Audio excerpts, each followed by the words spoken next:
Welcome everyone, especially new players, to Empyrion Galactic Survival. This is the version 1.0 release on the anniversary of Empyrion's first release many years ago. And I have been playing it for many years. In this particular playthrough, I want to be your guide, if you're a new player, to just what Empyrion is and how it works. So what is Empyrion? It's sort of Minecraft, but a bit more realistic and a little less charming. It's a first-person shooter, but you can also play it in third person. It has space exploration and battling. It's an open world, and there is many ways to play it, as there are people. Naturally, I will trend to my own play style in this tutorial, but I will try to show alternatives whenever possible. So let's get into the option settings. Here are all your basic settings, video settings. I'm running at the 4K full screen. 60 frames per second, and recording at 1080 at 60 frames per second. I have all of my textures and character resolution. Almost everything stays the same as default. Let's see, what have I got over here?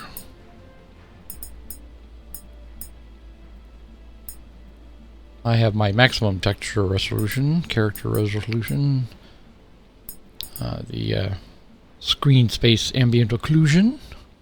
I like to have that turned off. I am running at 4K. It does slow the game down just a little bit, not much, but the ambient occlusion gives you those sort of dim shadows in corners, and I was never really a big fan of the look. It does give you a little more idea of depth if you're not using real shadows. Let's see, screen space reflections. Let's turn that on.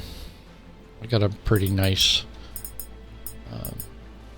rig. I'm running on a i9 8-core processor at 3 gigahertz, and I have a 2080 NVIDIA with 64 gigs of RAM. So it's pretty beefy. I wouldn't be able to record at 1080 and play at 4K if it wasn't. Tree quality, sky reflections, that's all good. I turn off the anti-aliasing. This gets rid of jaggies, but I'm playing at 4K, so there's not going to be very many jaggies. And anti-aliasing is one of the things that'll hammer your frame rate. Turn on the anisotropic filtering. That gives keeps your texture sharp when you're low to the ground and looking far away. I'll keep the bloom on. The lighting effects in this game are pretty nifty. Audio, I got my music turned down. And I also, when I edit this for playback, I kill the in-game audio down 6 decibels. Controls. Standard for a first-person type game with mouse and keyboard. Invert your mouse. Your movement keys. Standard WSDA. Use your arrow keys for rotating. If you hold the O key, you'll level automatically. That's what the rotate is. The I key is auto brake. That should be on almost all the time. When you take your finger off the movement buttons in a ship, you want your ship to slowly slow down and stop. And that's what the auto brake is. If you're in space and you want to cruise without using up a lot of energy, you can get moving fast, hit the I key, and you no longer have to run your engines. You're going to just coast through space since it has no atmosphere. You'll save a lot of fuel that way. J is for jetpack. When we start, we will not have a jetpack, so I'll mention that again when we get to it. All this is just the usual stuff. I'm in the US, so I'm going to set my temperature to Fahrenheit, although I'm comfortable using the metrics for volume and distance. Okay, and this is my player avatar. I've worked him over to more or less resemble me. I have sort of a beard like that, except my beard is white. My hair is still blonde, but I'm an old geezer. Okay, let's go back and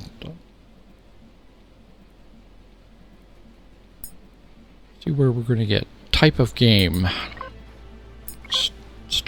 Single player we're going to play. And here are your choices.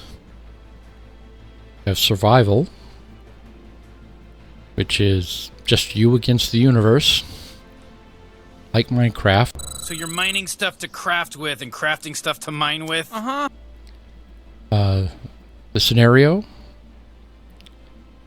This allows you to play a custom-made storyline where you'll be guided through various locations and steps to play out a storyline. And there are a lot of scenarios that people have made, and you can make your own that are in the workshop on Steam. You can download them and start a scenario.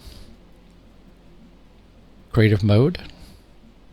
You can build anything without constraints, without enemies. And freedom mode is the same as creative, except it's super freedom mode. It's got no hunger management and unlimited resources and health. We're going to do survival. If you look here, this picture is of a planet that we might be on when we start. First thing, we'll give our thing a name.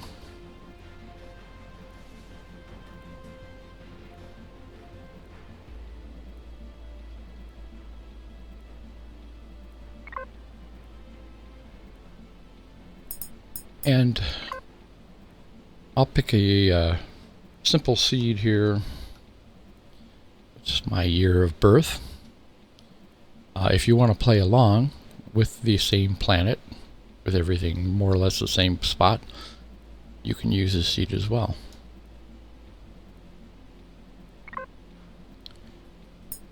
We have our difficulty settings.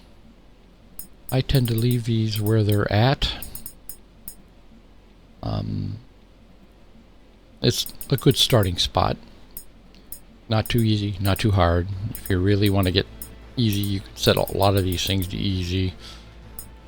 The only thing to really remember, this is auto miner depletion. Later in the game when you get auto miners that will mine ores for you automatically. If this is set to true, once the deposit is mined out, it will no longer mine. Of course, you can pick up the miner and move somewhere else. If you set it to false, it will mine on the same spot forever and ever and ever and give you unlimited ore. We'll keep all of this the same. Drone presence. If you want to have lots and lots of drones attacking you.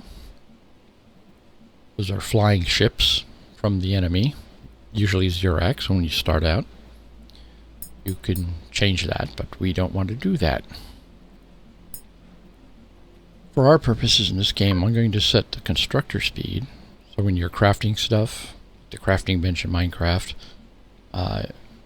You can have it do it instantly or fast or normal or slow. I'm going to go for instant so that we're not waiting around. Since I am recording this, we sort of have to get through stuff quicker than normal. I will do the same for the blueprint and the repair speed. All of these can be changed after you've started your game. When you load in your save game and you're continuing, you can come back in here and change those if you want to change stuff. Make this instant. This is blueprints that are in the factory. You can spawn in ships that other people have made, or ships that you have made and saved to the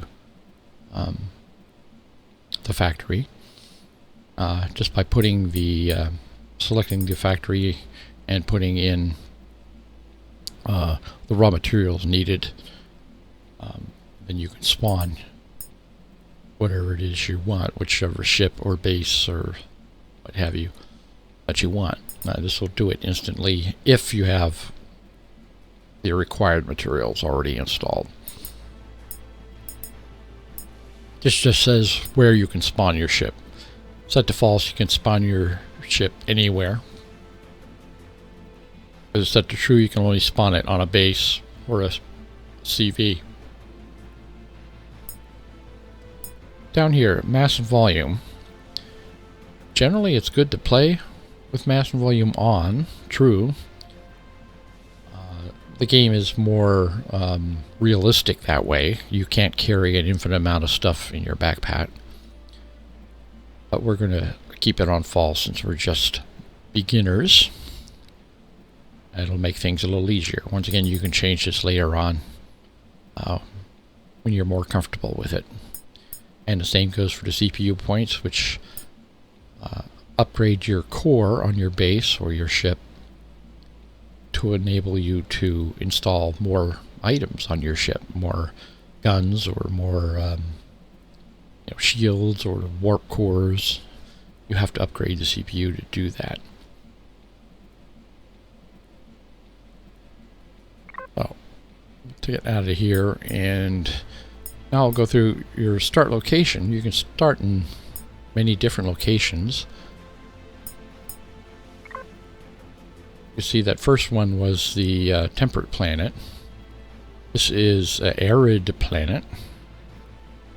See, it's marked as easy. It has a slightly lower gravity. Got a wider range of temperatures, some very hot days there. It has a background radiation of 0.5 that you'll have to deal with eventually. It's not breathable, which means one of the first things you have to think about when you come down on this planet is making oxygen. Here's a swamp planet. This one is kind of tough, even though it's marked as easy. There are swamps in general, even on the temperate planet, have a lot of bad guys running around that could injure you or kill you. This swamp planet being all swamp, there's a lot of them on this. And it does also have a large temperature range, but it is breathable. And here's your snow planet. As you see, it's cold temperatures. Here you have to worry about keeping warm. And it's also breathable. And it's got a very low gravity here, 0.7. But we're going to go on to a temperate planet. This is the easiest one to get started on, and it's good for showing you the ropes. Let's start her up.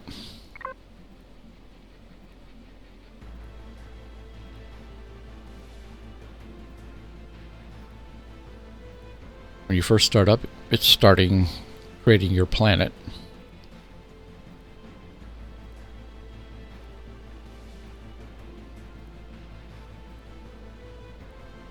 And we're going to be starting in our escape pod. Here. On the ground you can see wreckages. One there and one there. You can steer your ship with your mouse. And you just want to come down on land. Sometimes when you start, you'll be up over water and you just want to, you know, look around, adjust your angle so you'll come down on land. If you don't come down on land, you'll have to get out of your ship and swim to the surface as quickly as possible.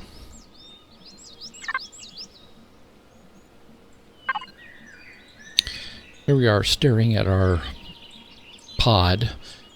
Ida, which is your personal assistant, your little computer that you're carrying with you, is going to be talking to you and giving you a scenario. This game starts with a scenario. If you don't want to play this scenario in start, you can hit abort. We're going to play it because it does help lead you through learning the game. So we'll hit proceed. You can use the right mouse button here to click through the text quickly. So you're not sitting here all day. And this is the prologue. This is the mission we're going to start. So let's go. If you didn't want to play this mission and you just want to exist, you can hit decline. But we'll hit let's go. These are sort of self-paced generally, so it's no big deal to select it and just ignore the steps. If you look over on the right hand side under the temperature, there was a countdown clock there. That was your IDA counting down, showing you one of these windows. It says that there's a log here that you can read about the story of how we got shot down by Xerox and how we crashed on the planet and what we're going to do now and all that stuff. We're going to skip that for the time being. You can always go back and read that data later, as Ida says here. Okay, Ida, shut up. Alright, here we are on this nice, beautiful, sunny planet. You can see there's butterflies. It's very idyllic. There's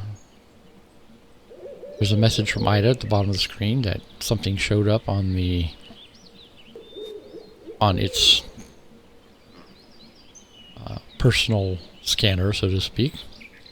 That's that teleport station at 233 meters in that direction.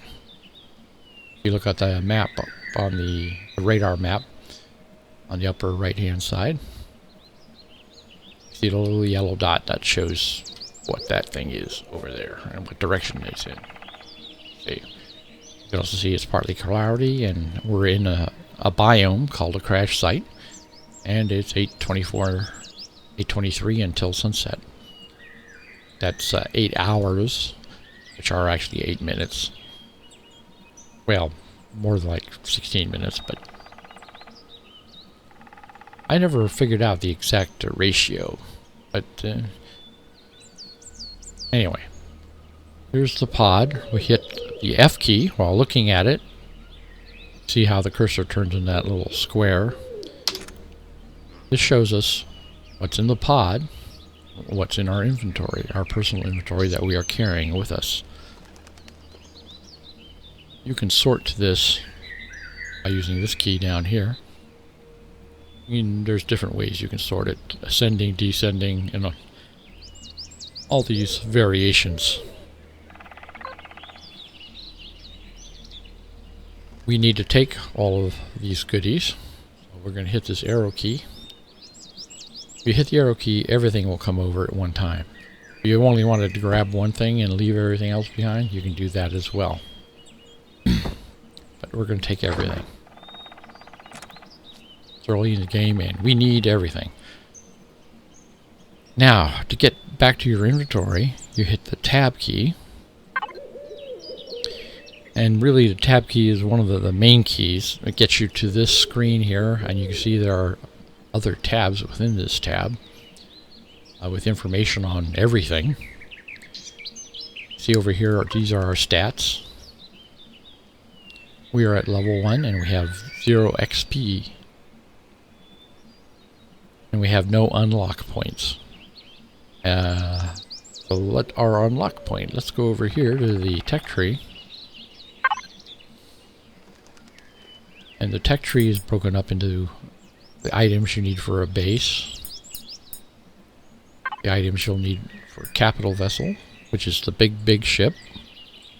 Capital vessel is the only vessel capable of warping between star systems. Small vessel is also capable of warping, but only within a star system. And even then, it's only can warp 15 astronomical units at a time. Sometimes you have to make hops to get around in your own solar system if you're using a small vessel. Hover vessel is just what it says. It's a small vessel that rides just above the ground. I personally don't use hover vessels very much. Some people do, though, for attacking POIs, enemy positions, points of interest. Some people like to build really heavy-duty tanks with guns all over them and combat steel armor and what have you, and just run up to the POIs and blast away at them. I tend to go with a small vessel first.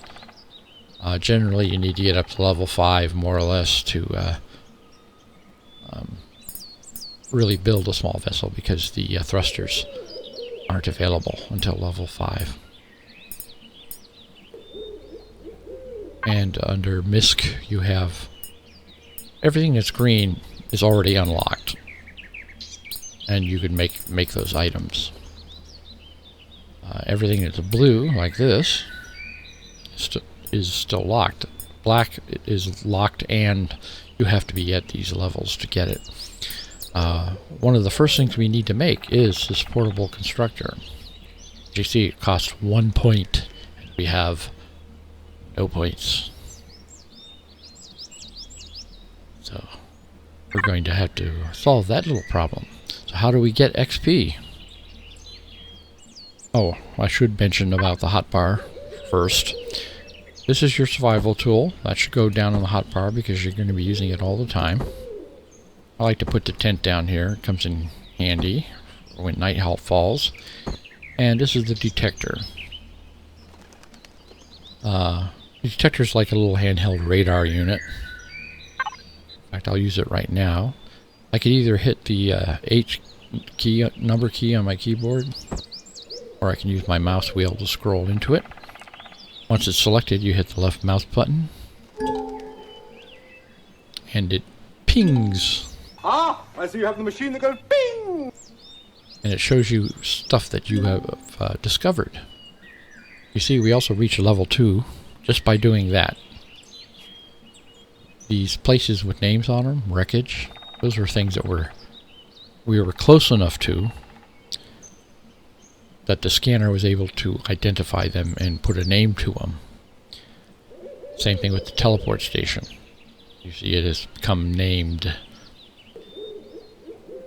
When you discover something and give it and have it identified, you get XP points for it. That brought us up to level 2. We got 10 points to spend. We need to unlock this. That'll be the first thing we make. Let's talk about constructors real quick. Your personal suit that you start with has a survival constructor on it. These are things you can make with raw materials that you have over here. You can make a survival tool anytime. It doesn't take any raw materials. You can make a detector anytime. It doesn't require raw materials. You can make oxygen if you have purified water, which we do, but we don't need to make oxygen at the moment. What we're looking to get is the portable constructor. You can see it's red. We can't build it now because we need 3 iron ore to build it. So that'll be the first thing we do. Let me introduce you to your survival weapon. Here's a survival tool.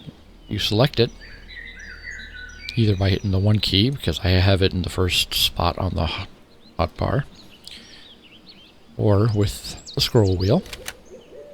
Right click, and this shows you the 3 things, 3 modes that this weapon can do. There's the defense mode. It shoots a red beam. You can use this against enemies. It hurts them and will eventually kill them, but it's very slow, and it's not really a great weapon, but it's all you have to start with. Right click the mouse button again, right mouse button again. You have salvage. You would use this and the green beam to salvage items like off of those wreckages. When we get there, I'll show you. You can't salvage anything from your escape pod. It just sits here forever and ever.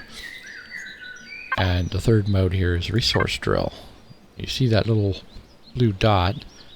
That shows you where you can drill down for resources. As you see. I don't think we've... Oh, there's the iron deposit over there and the silicon deposit. Those 2 were discovered with that scan I just did. Eventually we'll get over there and we'll use this mode here to drill down and get that iron and silicon. You might ask, if I'm drilling straight down, how do I get out of the hole? And question answered with another little thing that's not mentioned really right off the bat, and that is your drone, and it's a very important thing. It is the F5 key on your keyboard. You hit F5, you have a drone. When you're in this mode, you can see you can fly your drone around, you can fly it wherever you want. This is how you would drill straight down to 2 items. Your drill works in this mode, but your weapons do not. You cannot use this to remotely fly up to something and shoot it. But you can use it to collect items like this.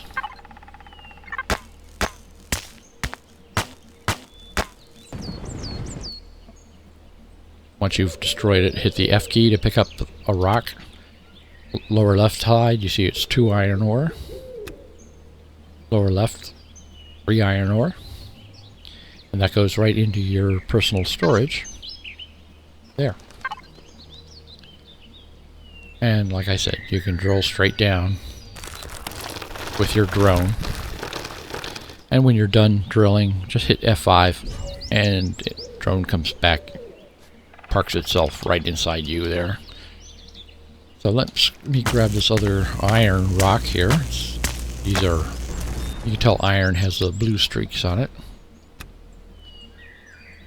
And since we did hit level 2 and we did unlock our portable constructor, I'm going to make one of those.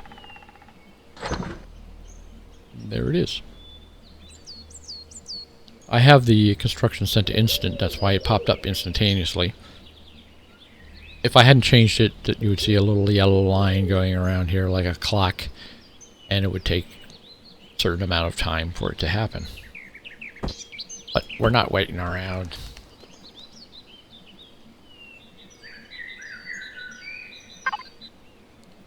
Now, before I start running around, some of the other things in the tab key here, besides the tech tree, are factions. And you can see here, we're playing solo, so generally we have NPC factions.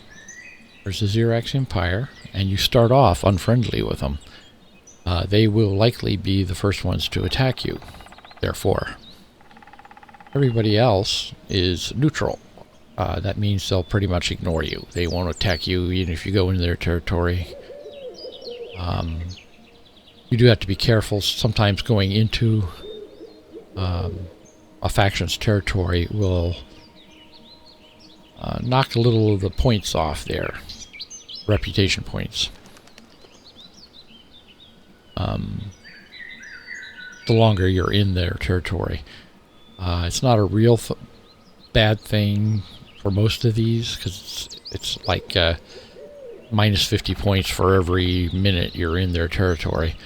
With these, you see you've got a lot of points to play with before you become unfriendly. With the pirates, however, you could become unfriendly with them very quickly. If you wandered into their territory and stayed a minute or 2 minutes, it would you would instantly be unfriendly with them. So you want to avoid that.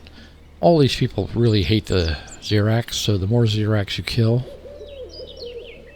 the better your reputation with all these other groups gets.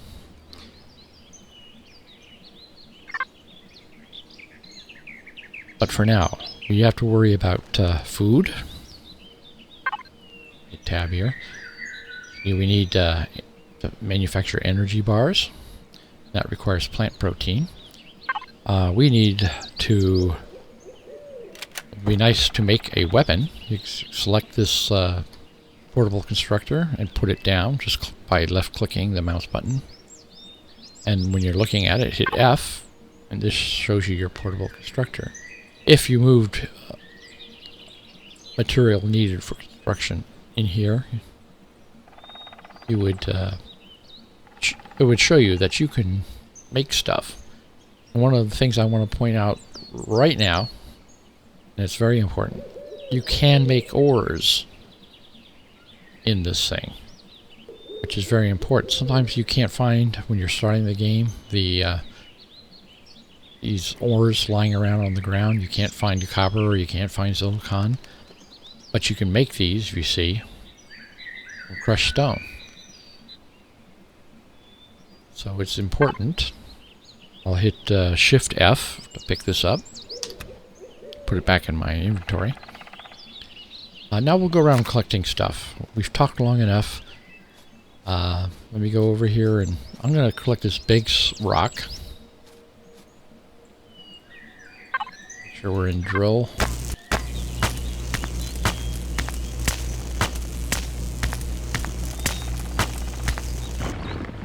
There's our 2 rock nodules. I'll hit F. We got 17 crushed stone for that, and 24 for that one. Very nice. Pick up this iron.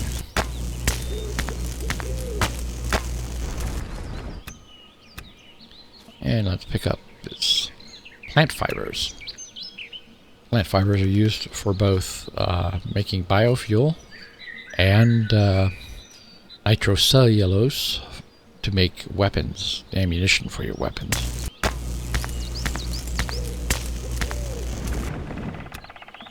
Now, right off the bat, I want to show you that with our portable constructor, if I put stone in here, you can see I can make these ores now. I could make what I have, 41 stone, crushed stone. I can make 2 copper ores, or I can make 2 silicon ores, or 2 iron ores. We're picking up a lot of iron, so I have no need to go that route yet.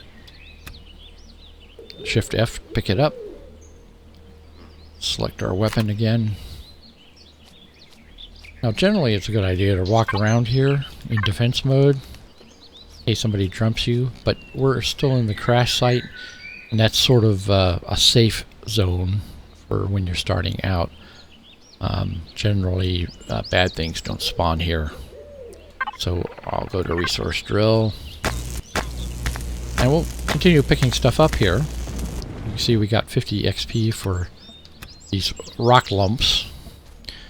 And we got 100 XP for the plant fibers. Got some more ores on the ground up here. This one type of rock with the sharp edges is copper. And when you get close to it, you can see it has the red markings of copper.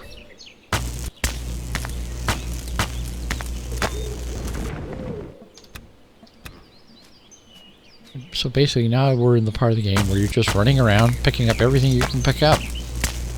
It's important to look out for plants that will give you plant protein, like this. These are called corn dogs generally. Pick those up. Now you see in your survival constructor you can make these food bars. And each bar takes 2 plant protein. We have 2 plant protein. Picking up that thing. So I will click on that and we have an energy bar. Now another little trick in survival is if you leave the energy bars in here, they will not go bad. You see it has a perish time of 90 when you first make them. And you can see these have been sitting up here for a while. Their perish time is 82. These will eventually rot and just leave you rotten food up here. It's a good idea to take these and eat them now. You see at the bottom left, our food is going up as we eat these. Later on, when you build a base and you have a refrigerator and a food processor, you can make these emergency rations. They give you a lot of food, 300 when you eat them, and they don't go bad. So as you go through the game, collect as many of these as you can, and you'll never go hungry. You can go hungry in this game if you run out of food. You'll see this go down and down here, and when it gets low enough, you'll start moaning and groaning because you're out of food, and your stamina will go down fast, and your health will go down fast, and eventually you will die. But we don't care about that right now, do we? We're just collecting stuff. Get the precious materials and the also precious XP.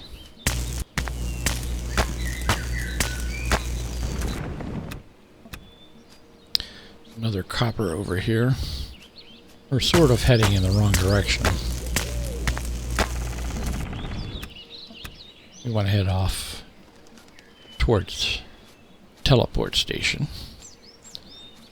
but we still want to pick up stuff along the way.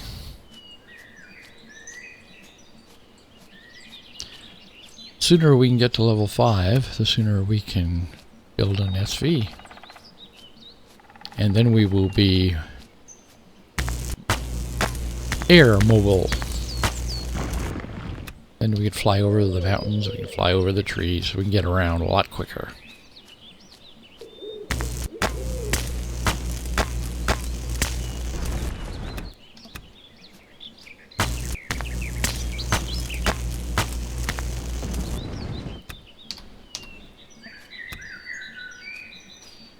I really need to see if we find some silicon. Silicon looks like a small flat rock. Oh, there's one now. Speak of the devil.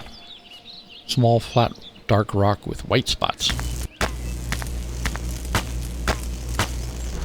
Generally, you can find a lot more of silicon around bodies of water on the shoreline. Let's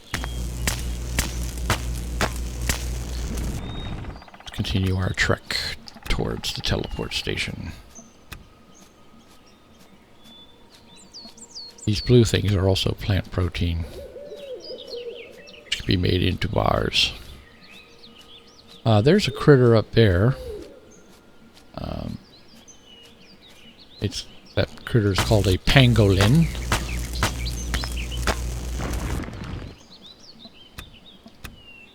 They're quite big, and they can do some damage to you. However, they appear to be sort of blind. You see the way they sort of tilt their heads and sniff the air. So they're not immediately hostile. Generally, they won't turn on you and chase you down unless you take a pot shot at them. Later on, we'll kill those for meat and XP. They do give a lot of XP, killing them.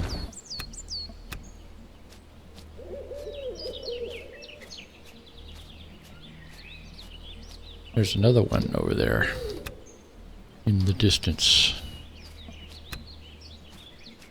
think we got enough iron and copper at the moment. Hi, just passing through, guy. We mean no harm.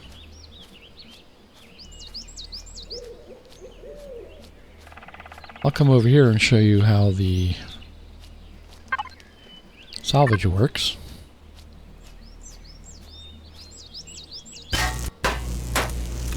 The green beam. You see I got 2 steel plates.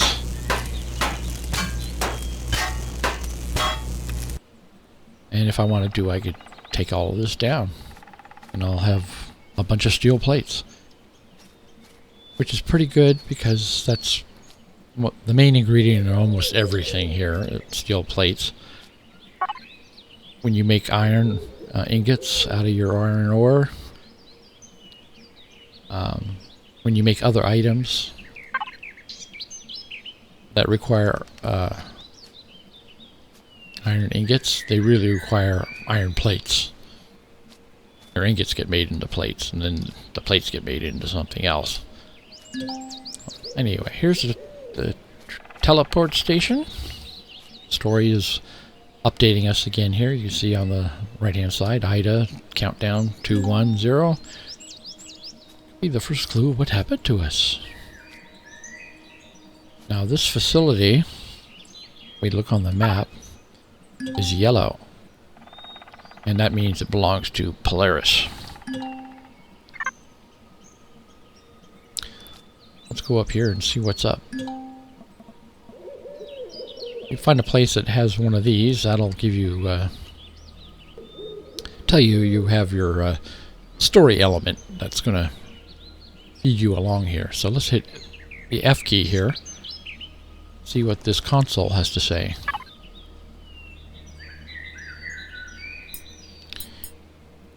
And we don't have valid code, so we'll deactivate it.